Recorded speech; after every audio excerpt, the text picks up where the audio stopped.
എക്സാമിന് വേണ്ടിയിട്ടുള്ള വളരെ ഇമ്പോർട്ടൻ്റ് ആയിട്ടുള്ള ഒരു ടോപ്പിക്കും കൊണ്ടാണ് മിസ് വന്നിട്ടുള്ളത്. അപ്പോൾ ഈ ഒരു വീഡിയോ കംപ്ലീറ്റ് ആയിട്ട് നിങ്ങൾ കാണാം. മാക്സിമം ഫ്രണ്ട്സിലോട്ട് ഇത് ഷെയർ ചെയ്ത് കൊടുക്കുക. അതിനൊപ്പം തന്നെ നിങ്ങൾക്ക് ഈ ഒരു എക്സാമിന് എന്നല്ല ഈ ഒരു വർഷം തന്നെ അടിച്ചു പൊളിച്ച് പഠിക്കാൻ വേണ്ടിയിട്ട് നമ്മുടെ ബാച്ചസിലോട്ട് നിങ്ങൾക്ക് ഇപ്പോൾ ജോയിൻ ചെയ്യാൻ പറ്റും. താഴെ കാണുന്ന നമ്പറിൽ ജസ്റ്റ് ഒന്ന് കോൺടാക്ട് ചെയ്യുക. ലൈവ് ക്ലാസ്സുകളും റെക്കോർഡഡ് ക്ലാസ്സുകളും അതുപോലെ തന്നെ PDF നോട്ട്സും കാര്യങ്ങളൊക്കെ നിങ്ങൾക്ക് അവിടെ സെറ്റാണ്.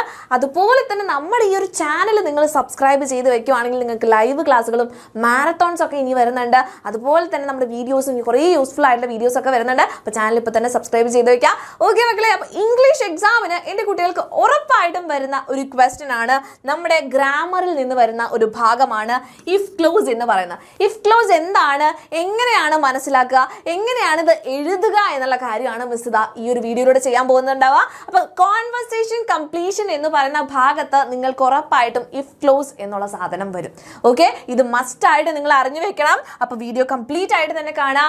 ആദ്യം തന്നെ എന്താണ് ഈ ഇഫ് ക്ലോസ് എന്ന് മനസ്സിലാക്കണം അല്ലേ. നമ്മൾ പറയാറുണ്ട് എന്തെങ്കിലും കണ്ടീഷൻ വെച്ച് നീ അങ്ങനെ ചെയ്തു വരുവാണെങ്കിൽ ഞാൻ ഇങ്ങനെ തിരിച്ച് ചെയ്യാം എന്നൊക്കെ പറയാറുണ്ട്. ഒരു കണ്ടീഷൻ നമ്മൾ വെക്കാറുണ്ട്.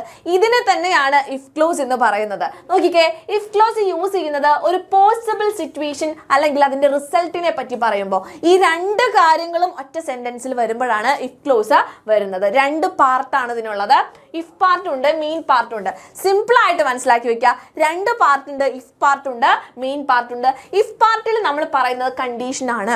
നീ എനിക്ക് ഇത് ചെയ്തു തന്നാൽ അതൊരു കണ്ടീഷൻ ആണ് അല്ലേ. ഇനി മെയിൻ പാർട്ട് അടുത്ത പാർട്ടിൽ വരുമ്പോൾ എന്താണ്, tells what will happen if the condition is met.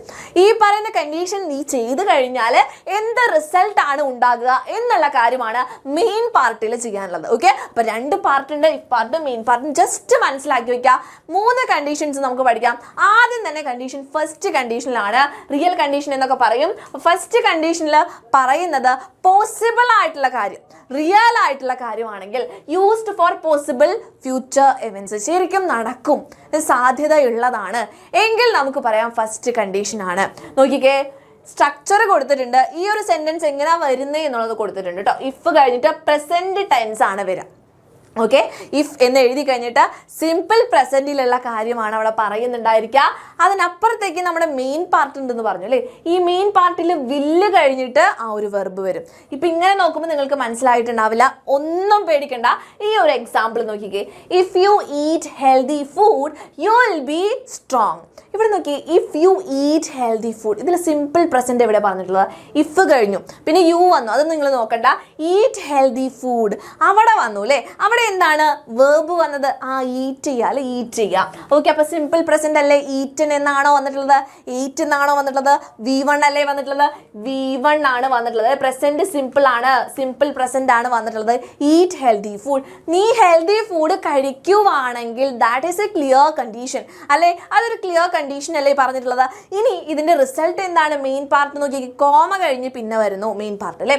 You will be strong. അപ്പൊ നോക്കി, ഇവിടെ വില്ല് വന്നു അല്ലേ. അതുപോലെ തന്നെ നോക്കിക്കേ, യു കഴിഞ്ഞിട്ട് വില്ലിട്ടു, വിൽ ബി സ്ട്രോങ്. വെർബ് നോക്കിക്കേ, V1 തന്നെയാണ് വരിക, യു വിൽ ബി സ്ട്രോങ്. അപ്പോൾ ബി എന്ന് പറയുന്ന ഒരു ഫോമാണ് അവിടെ വന്നത്, V1 ഫോം ആണ് വരുന്നത്. മനസ്സിലായോ നിങ്ങൾക്ക്? വാസ് ആണോ വന്നത്? അല്ല, ബി ആണ് വന്നത്.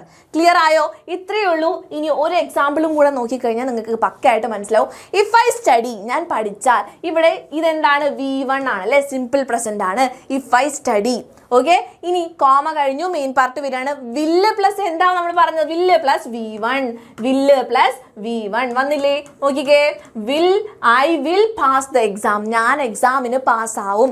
അതൊരു റിയൽ കണ്ടീഷനാണ് അല്ലേ. നമ്മളിങ്ങനെ ചെയ്താൽ അങ്ങനെ സംഭവിക്കും എന്ന് മനസ്സിലാക്കി വെക്കുക. അപ്പോൾ ഫസ്റ്റ് തന്നെ ശ്രദ്ധിക്കേണ്ടത് ഒന്നാമത്തെ കണ്ടീഷൻ എന്താണ്, സിമ്പിൾ പ്രസന്റ്. സിമ്പിൾ പ്രസന്റ് വന്നു എങ്കിൽ ഇപ്പുറത്ത് എന്ത് വരും, വില്ല് പ്ലസ് V1 വരും, വില്ല് പ്ലസ് സിമ്പിൾ പ്രസന്റ് വരും. മനസ്സിലായോ? വില്ല് പ്ലസ് V1 വന്നു, വിൽ പാസ് ദ എക്സാം.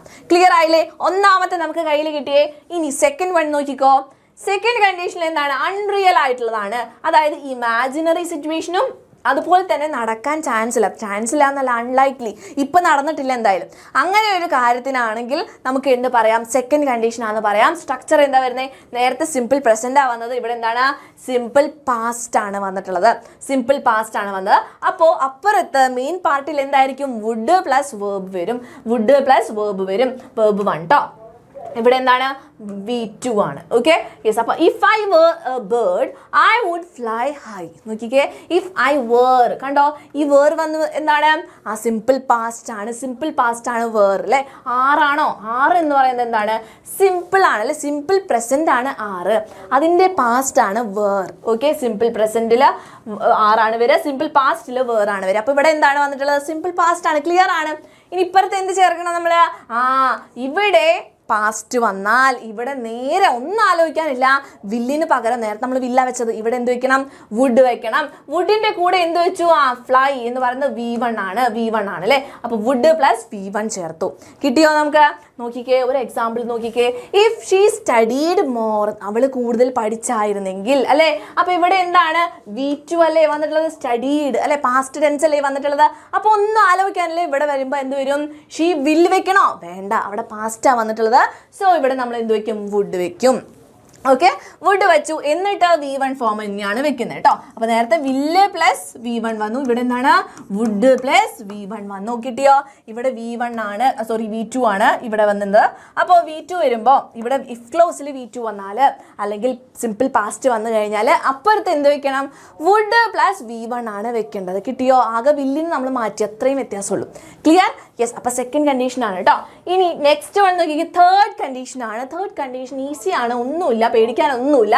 അതായത് that didn't happen in the past. പാസ്റ്റിൽ നടക്കാത്തൊരു കാര്യം, ഈ കാര്യം കഴിഞ്ഞു പോയി. ഇപ്പോൾ നിങ്ങളുടെ എക്സാം ഒക്കെ കഴിഞ്ഞു, നമ്മൾ റിഗ്രറ്റ് അടിക്കൂലേ? നന്നായിട്ട് പഠിച്ചിരുന്നെങ്കിൽ എനിക്ക് മാർക്ക് കിട്ടിയേനെ, ഇപ്പോൾ കിട്ടിയിട്ടില്ല, കിട്ടിയേനെ എന്ന് സങ്കടപ്പെടില്ലേ? അപ്പോൾ പാസ്റ്റ് കഴിഞ്ഞു പോയി കഴിഞ്ഞാൽ നമ്മൾ റിഗ്രറ്റ് ഒക്കെ ചെയ്യുമ്പോൾ എന്താണ് വരുന്നത്? തേർഡ് കണ്ടീഷനാണ് വരിക. നോക്കിക്കേ, ഇഫ് കഴിഞ്ഞിട്ട് പാസ്റ്റ് പെർഫെക്റ്റ് വന്നു, അതായത് ഹാഡ് ചേർന്ന് വന്നു, പാസ്റ്റ് പെർഫെക്റ്റ് വന്നു. അപ്പോൾ വുഡ് ഹാവ് വരും, പാസ്റ്റ് പാർട്ടിസിപ്പിൾ വരും. വുഡ് ഹാവ് വരും, പാസ്റ്റ് പാർട്ടിസിപ്പിൾ എന്ന് പറയുമ്പോൾ V3 ഫോം വരും കേട്ടോ. എക്സാമ്പിൾ നോക്കിയാൽ മതി നിങ്ങൾ. If she had studied, had കണ്ടാൽ നമ്മൾ പേടിക്കേണ്ട, പാസ്റ്റ് പെർഫെക്റ്റ് ആണ്. പാസ്റ്റ് പെർഫെക്റ്റ് ആണ്. Had studied. ക്ലിയർ ആണ്, പാസ്റ്റ് പെർഫെക്റ്റ്. ഇനി എന്ത് ചെയ്യണം? ഇവിടെ വുഡ് ചേർക്കണം അല്ലേ. വുഡ് മാത്രമാണ്, വുഡ് ഹാവ്. വുഡ് ഹാവ് ചേർത്തു. ഇനിയോ പാസ്റ്റ് പാർട്ടിസിപ്പിൾ ആണ് ചേർക്കേണ്ടത്, പാസ്റ്റ് അല്ലെ. പാസ് എന്നാണോ എഴുതേണ്ടത്? പാസ് V1 ഫോം ആണ്. V3 ഫോം ഏതാണ്? പാസ്ഡ് എന്നുള്ളതാണ്. അപ്പോൾ എന്ത് വരും? If she had studied she would have pass the test. അവിടെ നന്നായിട്ട് പഠിച്ചിരുന്നെങ്കിൽ അവള് എക്സാം പാസ്സായേനെ എന്നാ പറയുന്നത്. ഒരു എക്സാമ്പിൾ നോക്കിക്കേ. ഇഫ് ഐ ഹാഡ് നോൺ, കണ്ടോ? ഹാഡ് നോൺ അതെന്താണ്? നമ്മൾ നേരത്തെ പറഞ്ഞ പാസ്റ്റ് പെർഫെക്റ്റ് ആണ്. ഓക്കെ, ഹാഡ് ചേർത്തു. പിന്നെന്താണ്? V1 ഫോം ഒന്നല്ല കേട്ടോ ചേർക്കുന്നത്, അതിൻ്റെ പാസ്റ്റ് ആണ് എടുക്കുന്നത്. If I had known V3 form ആണ് വരിക. ഓക്കെ, ഹാഡ് പ്ലസ് V3 ഫോമിനെയാണ് നമ്മൾ എന്ത് പറയുക? പാസ്റ്റ് പെർഫെക്റ്റ് എന്ന് പറയുന്നത് കേട്ടോ. പാസ്റ്റ് പെർഫെക്റ്റ് എന്ന് പറയുന്നത്. ഇനിയോ അബൌട്ട് ദ മീറ്റിംഗ്, എനിക്ക് മീറ്റിങ്ങിനെ പറ്റി അറിഞ്ഞിരുന്നെങ്കിൽ ഐ വുഡ് ഹാവ് അറ്റൻഡഡ്. നോക്കി, വുഡ് ഹാവ് ചേർത്തു അല്ലെ. വുഡ് ഹാവ് ചേർത്തു പ്ലസ് എന്താണ്? V3 ഫോം ചേർത്തു. പാസ്റ്റ് പാർട്ടിസിപ്പിൾ എന്ന് പറയുന്നത് V3 ഫോമാണ്. അറ്റൻഡഡ് എന്ന് വന്നു. ക്ലിയർ ആയോ? എനിക്ക് മീറ്റിങ്ങിനെ പറ്റി അറിഞ്ഞിരുന്നെങ്കിൽ ഞാൻ മീറ്റിംഗ് അറ്റൻഡ് ചെയ്തേനെ എന്നാണ് മീനിങ്. ക്ലിയർ ആയിട്ടുണ്ടാവും എന്ന് വിചാരിക്കുന്നു. 3 കണ്ടീഷൻസ് ഉറപ്പായിട്ട് എൻ്റെ കുട്ടികൾ പഠിച്ചു വയ്ക്കുക. എക്സാമിന് കോൺവെർസേഷൻ കംപ്ലീഷനിലൊക്കെ വരാൻ ചാൻസ് ഉള്ളതാണ്. ഇത്ര ആലോചിച്ചാൽ മതി. ഫസ്റ്റ് കണ്ടീഷൻ, നിങ്ങൾ ഈ കണ്ടീഷൻ എന്ന് പറഞ്ഞ് പേടിക്കേണ്ട ആവശ്യമില്ല. നമ്മുടെ ഫസ്റ്റ് തന്നെ V1 ഫോം വന്നു, പ്രസന്റ് ടെൻസ് വന്നു, വില്ല് പ്ലസ് V1 വന്നു, പാസ്റ്റ് വന്നു, വുഡ് പ്ലസ് V1 വന്നു. അടുത്ത എന്താണ്? പാസ്റ്റ് പെർഫെക്റ്റ് വന്നു, ഹാഡ് V3 വന്നു അല്ലേ. ഹാഡ് V3 വന്നു. അങ്ങനെയാണെങ്കിൽ ഇപ്പോഴത്തെ വുഡ് ഹാവ് പ്ലസ് V3 വരും. ഇത്രയേ ഉള്ളൂ. 3 കാര്യങ്ങൾ നിങ്ങൾ ജസ്റ്റ് പഠിച്ചു വെച്ചാൽ മതി. അപ്പോൾ എൻ്റെ കുട്ടികൾക്ക് എല്ലാവർക്കും ഈ ഒരു വീഡിയോ യൂസ്ഫുൾ ആയിട്ടുണ്ട് എന്ന് വിചാരിക്കുന്നു. അങ്ങനെയാണെങ്കിൽ ഉറപ്പായിട്ട് കമൻറ്റ് ചെയ്യുക. അതുപോലെ തന്നെ അടുത്തത് എന്ത് ടോപ്പിക്കിലാണ് നിങ്ങൾക്ക് വീഡിയോ വേണ്ടത് എന്നുള്ള കാര്യം പറയാം. ചാനൽ ഉറപ്പായിട്ട് സബ്സ്ക്രൈബ് ചെയ്ത് വയ്ക്കുക. ബാച്ചസിൻ്റെ കാര്യം പരിഗണിക്കുക. അപ്പോൾ അടുത്തൊരു വീഡിയോയിൽ കാണാം. അതുവരയ്ക്കും ബൈ ബൈ.